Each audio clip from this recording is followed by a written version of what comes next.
Yo, what's good? It's your boy Kurt. Asa ba yung camera? Doon ako nakapatingin dito pala. Yo, what's good? It's your boy Kurt. And today, man, sama ko tangayang asawa, no? Si RC Gold. Hi! No. Today, we have SB19 Story, Episode 2. No? Woo! Sa inyo nag-request, no, na tuloy natin yung SB19 Story. So, we have Episode 2. This is The Zone. Again, we already watched this before. Like, nakarang buwan. That's 4 months. 4 Hindi months. ko sure. Yeah, no. So, ngayon, dapat na natin sa aking asawa. Yeah, well, without no further ado. So, may camera. Ito pala. Let's get it.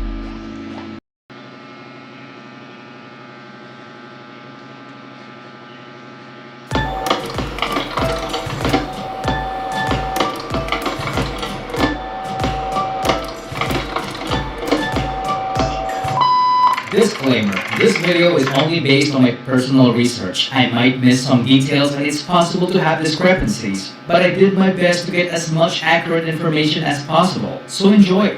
Just a quick correction to episode 1. Josh didn't only recruit Ken, but also Justin. Josh told Justin about the workshop, which gave him the opportunity to become a Show BT trainee. Now that we got that out of the way, let's get into the video. Get in the zone!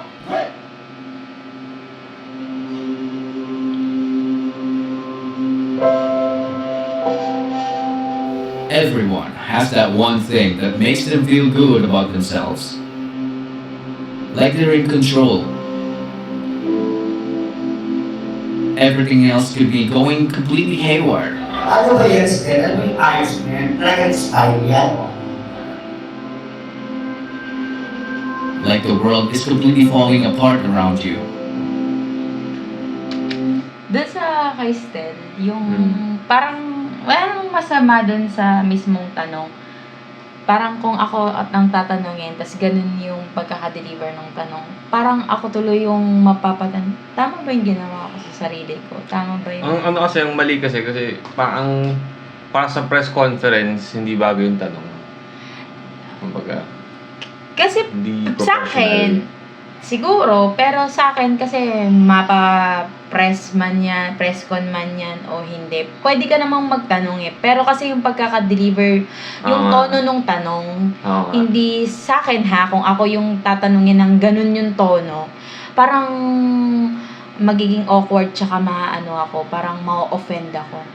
Nakaka-offend ka in the way, sa interview. Kasi lalo na kapag ikaw sa sarili mo, binuboost mo yung confidence mo para maging presentable ka. Tas the way kang tatanungin ng isang tao kung ano ba yan, ganyan. Parang, nang sarcastic ka ba? Nang aano ka ba? Nang nalait ka ba sa ganong paraan? Kasi, siguro, aware naman, hindi sa pag-aano kay Stella. Syempre, di ba, kaya nga niya inayos yung sarili niya kasi meron siyang insecurities sa sarili niya, di ba? So, aware siya kung ano yung insecurities. Tapos, inayos niya para maging presentable and para mag-boost yung confidence niya sa sarili niya. Hindi naman dahil, alam ko, hindi yun ginawa ni Stel para lang sa ibang tao. Ginawa niya rin yun sa sarili niya. Kasi gusto niya sa sarili niya, nagumanda siya, gumawa po siya, o kung maging siya. Feel good sa sarili, kumbaga. Oo. Kung ako nga yung tatanungin ng ganun, parang offensive sa akin. Ganong tono ha. Regardless kung press con man yan o normal na araw. Nakakaano pa sa interview na yun, nung time na yun, bago-bago pa lang sila eh. Ano pa lang sila? Yun nga bago-bago pa lang. First time pa lang sila nag-trending. Tapos, sila, yung mga damit nila, siguro 2-3 lang ata yung set na damit nila. Tapos pinapa-ut-ut nila yung kada show. Tapos parang kada show, iniiba lang nila yung pagkakasuot nila para hindi halata. So, wala pa silang gagawin.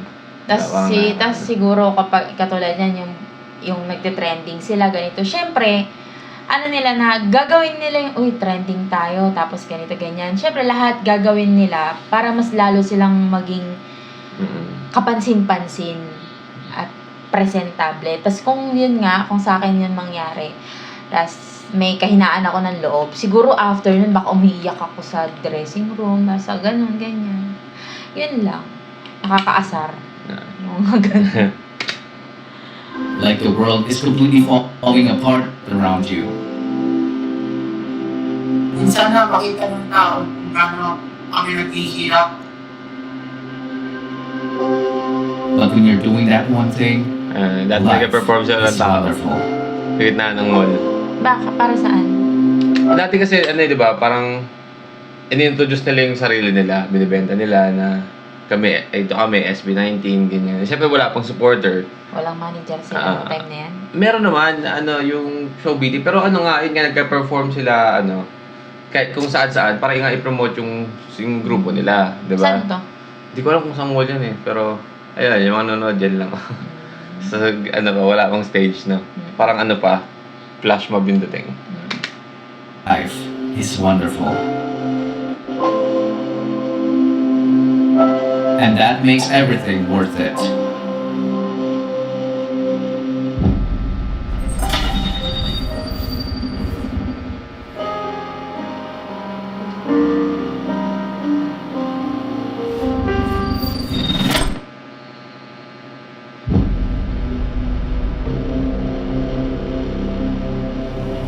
몬테로 씨 검사 결과가 나왔습니다. 임신인가요? Ganyan. Seryoso. 아니요, 임신은 아닙니다. Eh, Then why do I feel weak lately? Mrs. Montero, you are HIV positive. Ba't may ganyan? Addie Hong. ayan, yung kasi She ba? could have easily become a popular celebrity in the Philippines. Back in Korea, she was a well-established theater actress, a vocal, dance, and beauty coach, a one-woman show. But instead, she chose to use her experience to guide and nurture the boys to reach their highest potential. Along with Tatang Robin, she was also one of the main reasons why SB19 is where they are now. She's popularly known as Miss Hongganda, and we will see her often in this video. Ang Before ganda. SB19's debut, Ganda. they tried to establish an online presence. So on May 16, 2018, they created their Facebook page. This could possibly be the unofficial date they were formed. May 16.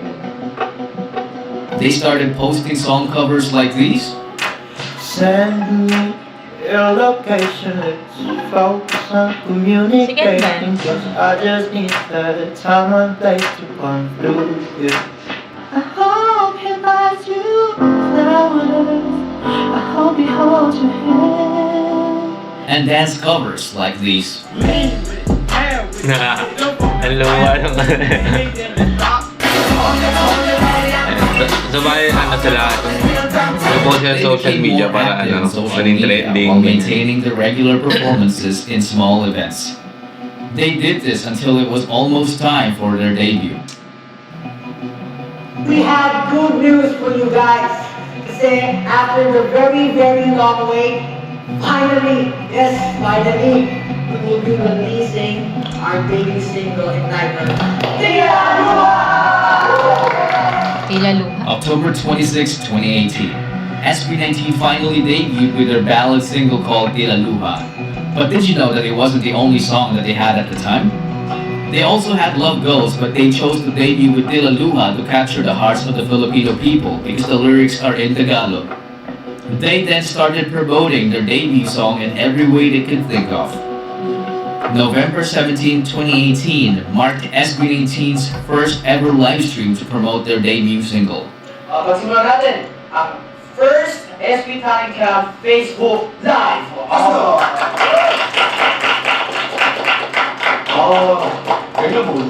Nag-aaray, no? Yung dating nila kasi pang bago. Parang yung upo nila, parang hindi relax, no? Parang silang, nakatrabaho talaga, no? Naiilang pa sila. Mm, Hindi pa sila komportable sa na yun, pace na yun. May tanong ako. Di ba sabi mo sa akin nung nakaraan, sila na yung may-ari mismo ng... yung company nila ngayon. Oo. Ibig sabihin, wala na sila dito. Wala na sila. Robin. Nasaan si Tatang Robin? Hindi ko alam kung lang ba ito show BT eh. Pero ayun. Pero good terms silang Hindi eh. Alam ko hindi eh. Comment down below. Kasi, may time sa nung umalis sila sa show BT na hindi nila nagagamit yung pangalang SB19. Paano? Nag-show sila, ang introduction nila sa sarili nila, yung mga pangalan nila. Tapos parang hindi nila ina-announce yun sa mga tao na hindi nila magamit yung SB. Kasi yung pangalang SB19 naka-copyright sa Show BT. Wala na sila sa Show BT. Doon sila sikat Ulit. So yung pangalang SB19 naka-copyright yun sa Show BT. Sila may-ari nun. Yung Show BT. Oo. Sila may-ari ng pangalan ng SB19. Wala na sila sa Show BT. So paano nila magagamit yung SB19? 'Di ba? Hindi nila pwede gamitin. So may point ng ng pagpa-perform from mga nila, ng career nila or na nagpa-perform sila, ang pakilala nila sa sarili nila, mga pangalan lang nila. Tapos parang individually oo, tapos parang nagtataka yung mga fans na bakit ganun, ba't hindi SB19 yung pakilala, ba't pa isa-isa? Ngayon, sabi mo, hindi na sila dito kay Tatang Robin. Ba't nila nagagamit yung SB19? Nakakuha na nila yung rights bibili na nila. Kay dito. Buti binigay sa kanila. Oo. Sabi mo, hindi sila good terms. Basta, mapapanood mo yan. Huwag natin spoil muna. Basta, parang hindi kasi nagkatagalan din naging maganda yung yung sa Show BT. Ayan. Tsaka nung time na to, parang wala silang creative freedom. Sumusunod lang sila sa kung ano yung sa kanila. Okay.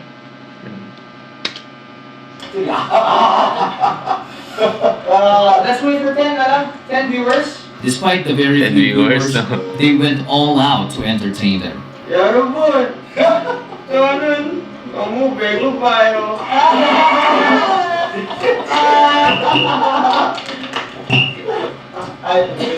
하이디를 왜?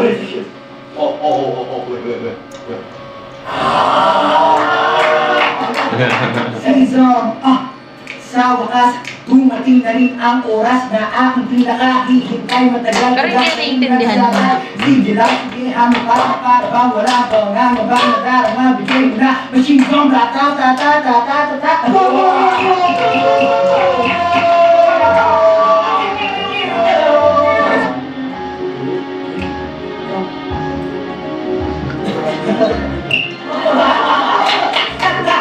Ladies and gentlemen, to all of this midnight. Di ba ginagawa nila yan kasi hindi pa sila totally nag-i-start kasi wala pa silang viewers, di ba? So, ginagawa nila yung entertainment na yan habang naghihintay ng viewers. Tama. Kasi yun yung sabi. Ayan yung home ganda, di ba? Obvious sa kanya na hindi siya nag-e-enjoy sa nila. Para sa Obvious sa kanya talaga na hindi siya nag-e-enjoy, na nakokornihan siya. Honestly speaking, spectator.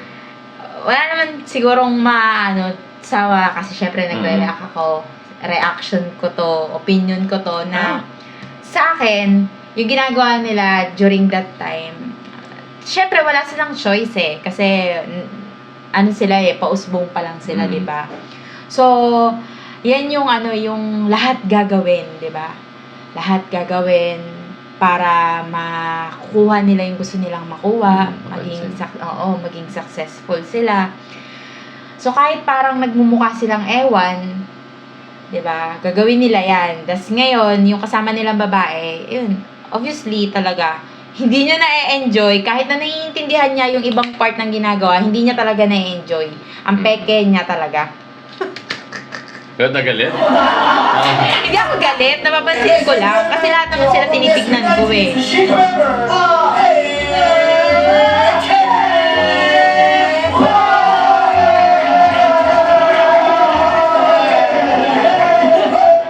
Yep, they did all that in front of just a little over 10 viewers. You can still watch the whole live stream to this day on their official Facebook page. They also performed in schools, malls, nursing homes, and even orphanages, but their debut only received a lukewarm reception. The stream count didn't move as fast as they had hoped for. Days turned into weeks, and weeks turned into months. But the grind continued. After the disappointing debut, they started preparing for a comeback. Today, nandito kami sa recording studio. Nag-record kami na kanta namin. Ito mismo yung parang kwento ng SB19. Yung lyrics mismo ng song namin is about pangarap ng SB19. parang simula yung lahat. Ito po talaga yung kantang gugulat sa lahat. Si Pablo. They collaborated with a critically acclaimed Korean producer, Oh Won Lee, who's behind the success of TVXQ and Stray Kids. Pablo, with the help of the boys, wrote the song as they began to enter the go-up era. They started practicing their go-up dance routine, which was intricately choreographed by Stel and Ken. They were required to practice 30 times daily until they reached 1,000 reps. And boy, they did it. They were even challenged to perform the dance routine at double speed.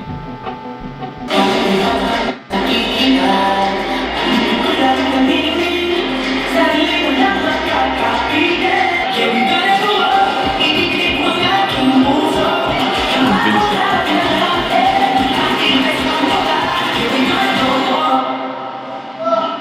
Yep, that was not even in fast forward. Now that they have reached the quota, it was time for them to shoot the music video.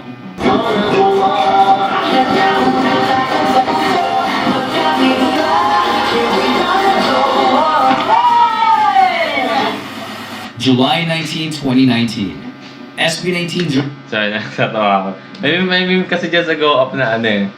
Sa Go Up na music video. Literally mawala sa ano.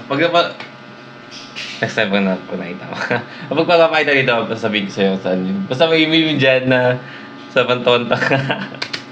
Ang tawa. dropped their Go Up music Okay, nakita ko. video. Wait lang. Expectations were higher because this was the song that showcased their singing, dancing, and songwriting skills. But for some reason, it has also met a lukewarm reception. They then started promoting the song using the methods they know. They even reacted to their own music video.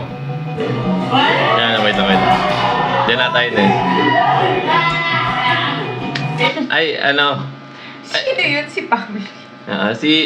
Hindi itong picture na to, pero doon sa ano kasi, sa music video ng Go Up, merong scene, or merong ano doon, basta merong part ng music video na kamukha ni Josh.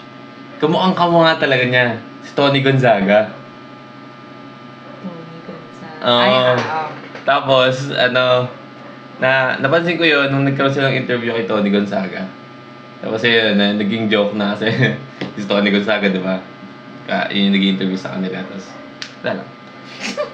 Kasi kamukha talaga. Nasaan ba kasi? Ano, abay na ko lang yung pagkatawag. But none of their efforts made a significant impact. After that, you would think that it was the biggest setback. But not until August 17, 2019. This was when the Go Up press conference happened. This was supposed to be an effort for them to establish a presence in the media world. They were interviewed by professional journalists, but instead of receiving a warm welcome, most of what they got was straight out disrespect. Pero kanina pa ako ba? Ano ba yan, Stel? Ano yung ayos na yan? Talagang style yan? Ang ginagawa ng Stella. Yung style ko po yung make ko.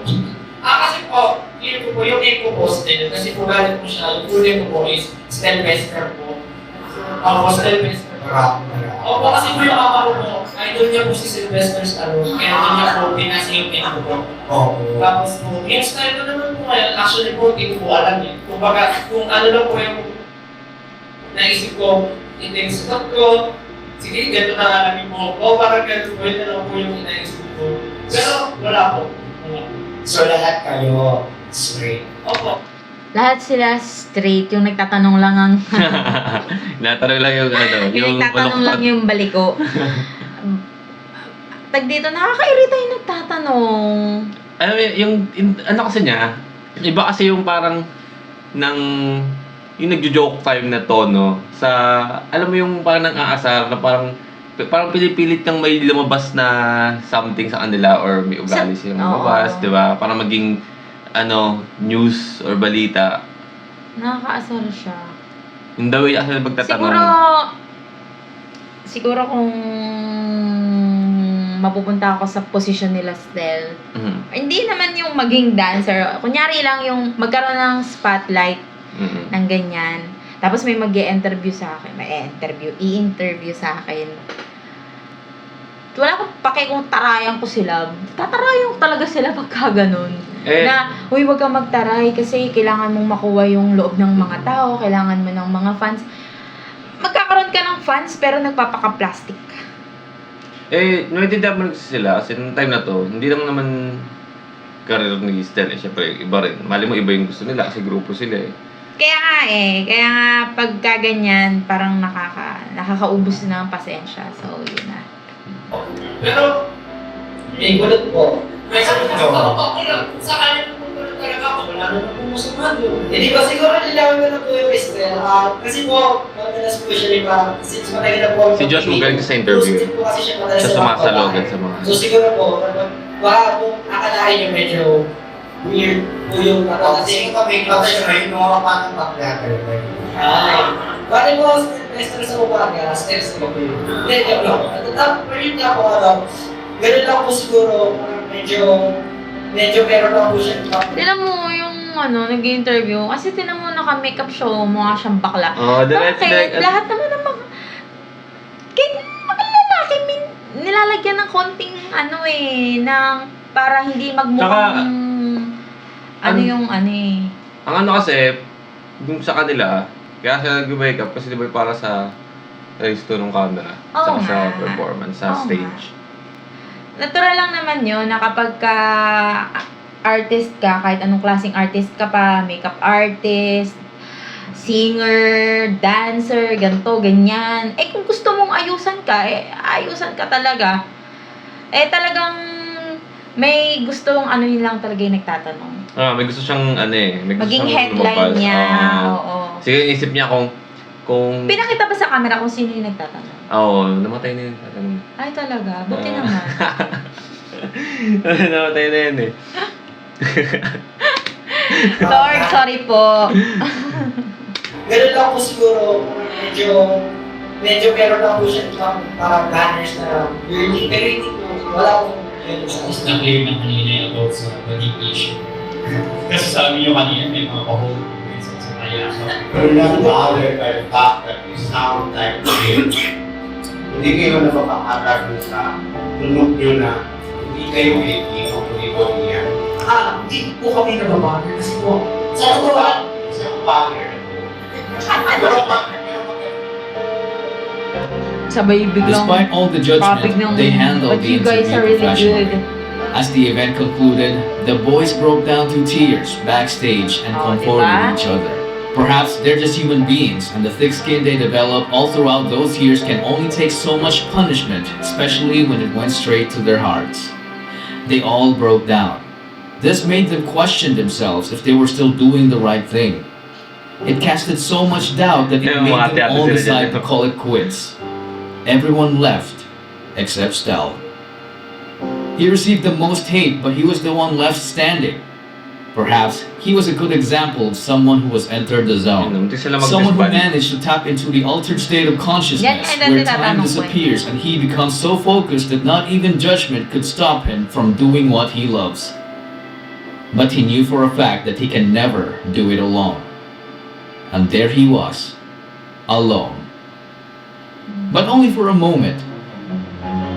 Josh had a realization to not give up because people have not seen everything yet. This prompted the other members to return and witness their lives change in just one fateful day when their Go Up dance practice got uploaded on YouTube on September 2, 2019. It quickly went viral, which opened a lot of doors for Yung dance SB19 practice to na have nag-viral. TV guestings and live Hindi mismo yung kanta. performances. may group hug? Okay. Tapos parang sumunod lang yung kanta maging Kaya viral. kayo. Olay si Boy. Siya pala yun. Introduce yourself. Get in the zone, break. Hi, we are SB19. My name is Mike Spice Kita. I am the wittiest baby as As the world started to notice them, their YouTube channel grew exponentially. Their dance practice video reached 1 million views in just a week, then 2 million a month later. Wait a minute, who's Arum? November 2, 2019. So for the final announcement of the fandom name, 3, 2, 1. Ta-da! NC!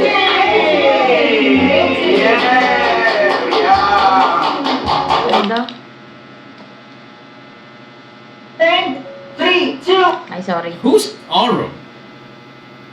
November 2, 2019. So for the final announcement of the fandom name, 3, 2, 1. Ta-da!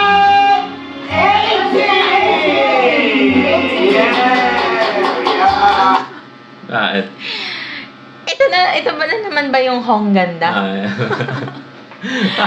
Tingnan mo talaga siya, yung Parang ano lang siya, no? Parang andun lang. Andun lang yung siya.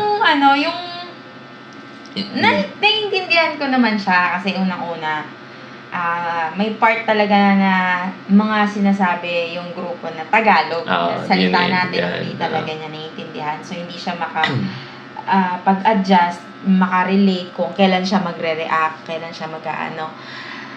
Magkaiba sila ni ito si Tatang Tatang Robin, Robin. no? Na yung kahit hindi niya naiintindihan lahat, Mhm. pero parang si Tatang Robin, ano siya, yung aral siya na parang, eto na, go. Magre-react na ako, makikisabay na ako ng palakpak ng Kasi saya. ano nga siya, di ba? Ganyan. Komedyante. Oo Tsaka, nga eh. sa Called Triple. Called Triple ba yun? Trio kasi. Called Trio. Tapos, eto yun nga, kumbaga parang, wala, na ano lang ako sa kanya. Nababother ako sa kanya na napapansin ko kaagad siya. So, ayun. Ay, sorry. Of the fandom name, 3, 2, 1. Ta-da! Oo, diba? Hindi alam yung nangyari.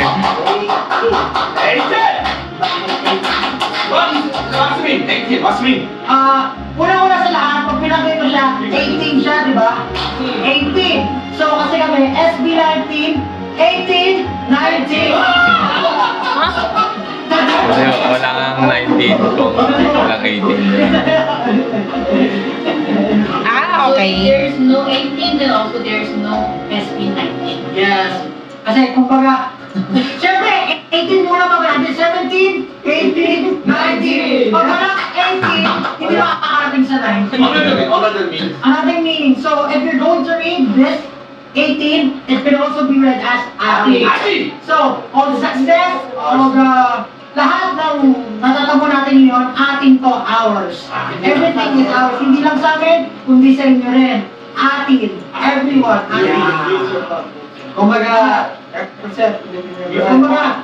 yung dreams natin, pangarap, problems, everything, we will share together. Atin yan, lalaban tayo, kaya natin yan lahat. Lastly, gusto talaga namin special mention yung oral sa lahat-lahat.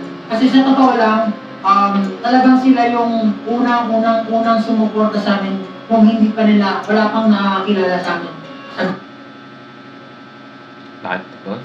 grupo namin. Kaya thankful kami. Kaya Parang yun yung unofficial fandom dati, yung pangalan, or Ha? Ano? yung, di ba, ngayon, di ba, itong point parang na to na sinasabi nila yung pangalan ng dapat fandom nila, di ba? 18. Ano tignan maintindihan? Relax sa andahan. Etong 18, yun yung official na pangalan, tawag sa mga fans ng grupo. Yung Orum, Yung parang unofficial eh. Yung naging fans ng SB19 nung wala pa yung 18 na na pangalan ng fandom. sige, sa madaling salita, asa ko kasi pinapahira. Yung Orum, sino ano ba? Orum daw eh. Sino bang nagbuo ng pangalan na yun?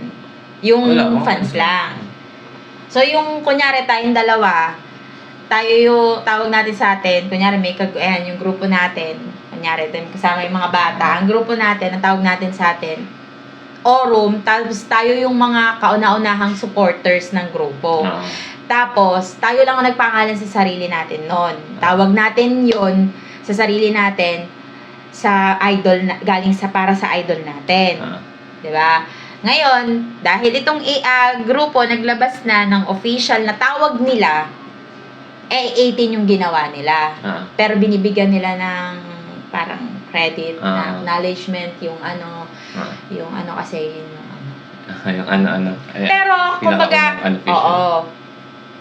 Sa kanila, sa kabuuan, unofficial sa kanila. Pero yung sa atin, para sa atin, kunyari tayo, special tayo, yun pa rin yung tawag natin sa sarili natin is /18. Parang ganon. Hindi ko alam kung ano, o parang na-absorb na sila as yun na nga. Kasi ayun na nga yun. Kasi pwede namang pwede namang palitan nung Aurum yung, pwede naman nilang, sige, 18 na din tawag natin sa sarili natin. Pero originally, Aurum yung tawag natin nung hindi pa sila naglalabas ng pangalan.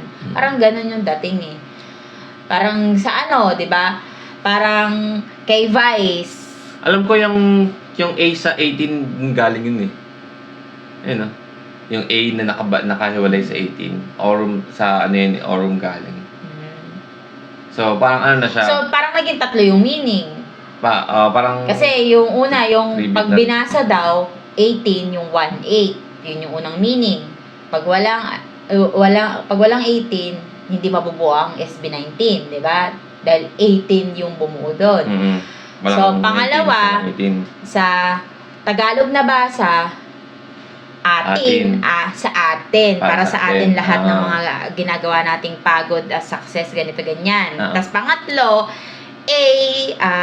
may ganon, kuwit sa taas, dahil para ibigyang credit yung yung mga unang sumuporta sa atin simula umpisa. Ganon. Okay.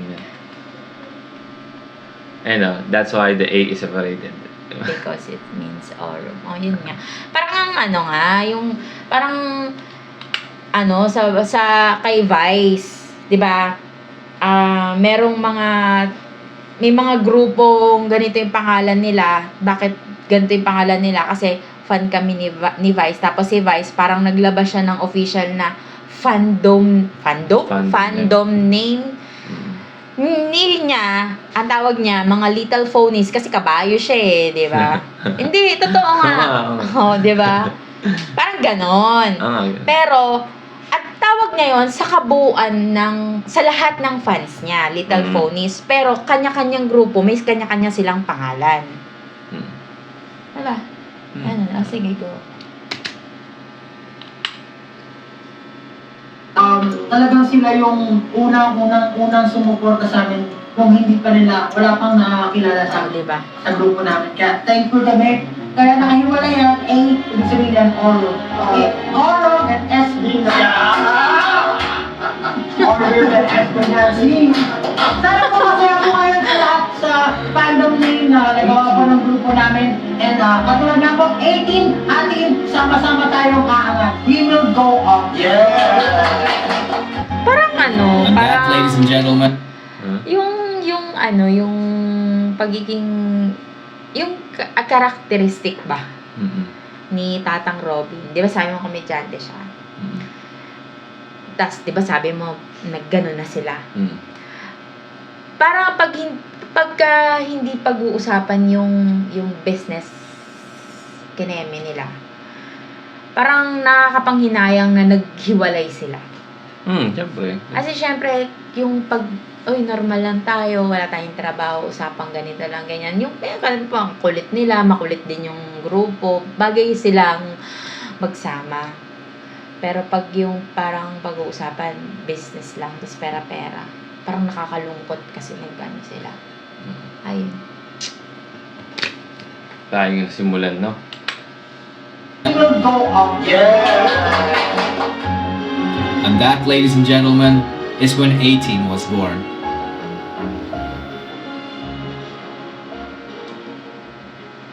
So what does it mean to be in the zone? Was it really only Stell that entered it? If you think about it, even before the other members decided to quit, they were already done with the dance practice. That alone made the press conference irrelevant. It didn't even matter that it happened. It turned out that actually all of them have always been in the zone.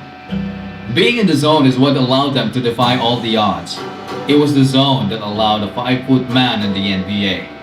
It was the zone that allowed a man living in the streets to rise up and become a billionaire. It was the zone that took an idea from someone's head to the moon. It was the zone that won wars, and lack of it had lost. It is the zone that separates their ideas and dreams from a materialistic reality. Manny Ephraim, Catriona, SB19. What do they have in common? The Zone!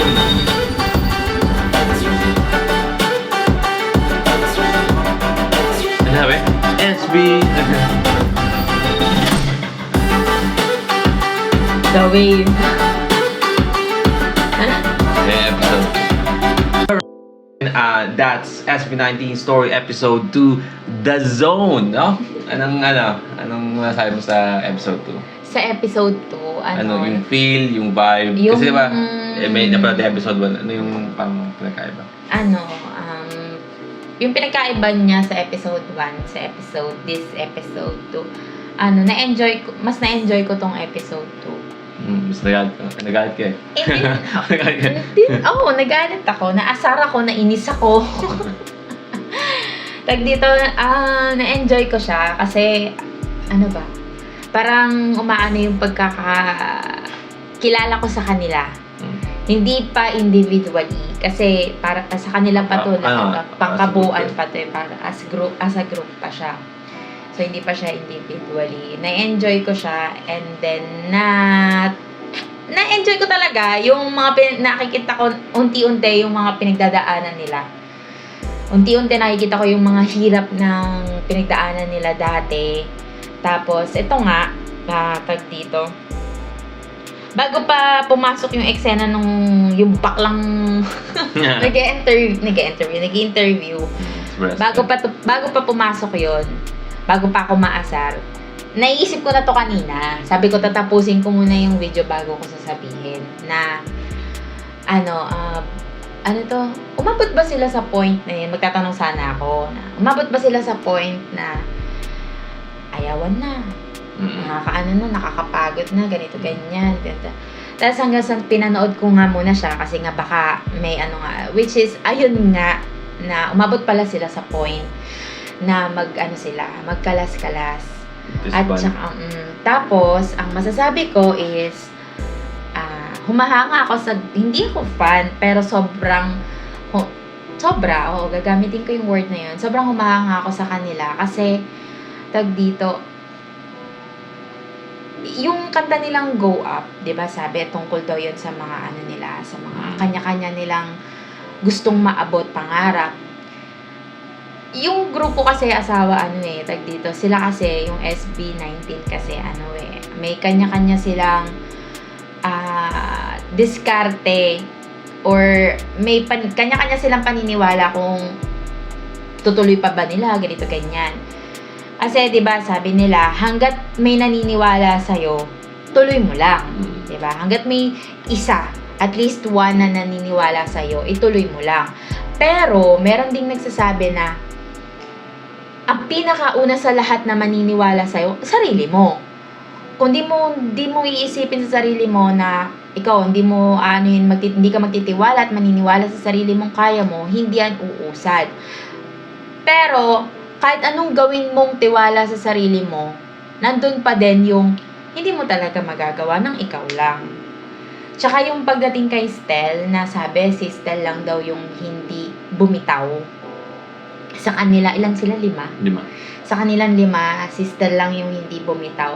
Siguro kasi si Stel, feeling ko kaya siya hindi bumitaw kasi bago pa sila mabuo, si Stel, ewan ko kung lalabas to sa mga mapapanood pa.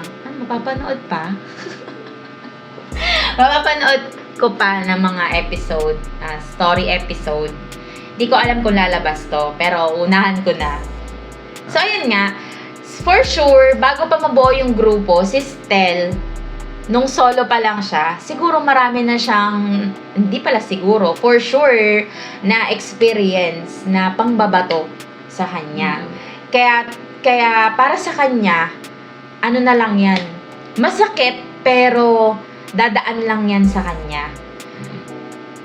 And magandang sa kanya yun nanggaling. Kasi, isipin mo, 5 sila, 4 yung gumanon. Tapos, para bang yung 4 na yun, mahihiya sila kasi kay Stel pa nanggaling yung ganong attitude Mhm. na ako yung binubuli, ako yung minamaliit, ako yung ganito, pero ako pa rin yung nakatayo na kung si Stel nga binubuli ganito, ganyan siya yung nakatayo. Dapat hindi tayo bibitaw, parang ganon. Kaya siguro umabot sila sa point ng realization na bumalik sila. Kasi 'di ba? Parang hindi lang dahil nangihinayang. Bakit hindi lang dahil nangihinayang sa grupo, yung hindi ko kasi maano yung pino-point out ko ba? Hindi lang punta sa conclusion. Nagigets mo ba yung Oo. ko? So, yun na nga, na bakit ako kung si Stel nga hindi siya sumuko? Parang ganon. Mhm. So, ayun, hanga ako sa kanila. Tama yun. Kahit na alam mo sa sarili mo na hindi mo pa rin magagawa kung wala yung mga ibang naging paa mo. Ayun. So far, na-enjoy ko yung episode 2 and gusto ko pang mapanood yung ibang episode and makilala sila. At saka hindi ako fan nila, hindi rin ako fan ni Stel, pero pag yung ganong part na yun, yung parang ina-api siya na wala naman siyang ginagawa, ino-offend siya na wala naman siyang ginagawang masama, parang nakakaasar. Ang sarap niyang ipagtanggol. Ayun. Alright, well, that's our, again, episode 19 story. Episode 2, The Zone. Well, The Zone. yeah, I mean, I hope na enjoy nyo guys. Again, this is the second time na napapanood natin ito dito sa ating channel. Again, kasama aking asawa. And comment down below kung sino panood yung episode 3. Well, that is our reaction for today. Well, see you on our next vid. See you at episode 3. Yeah, stay awesome. Peace.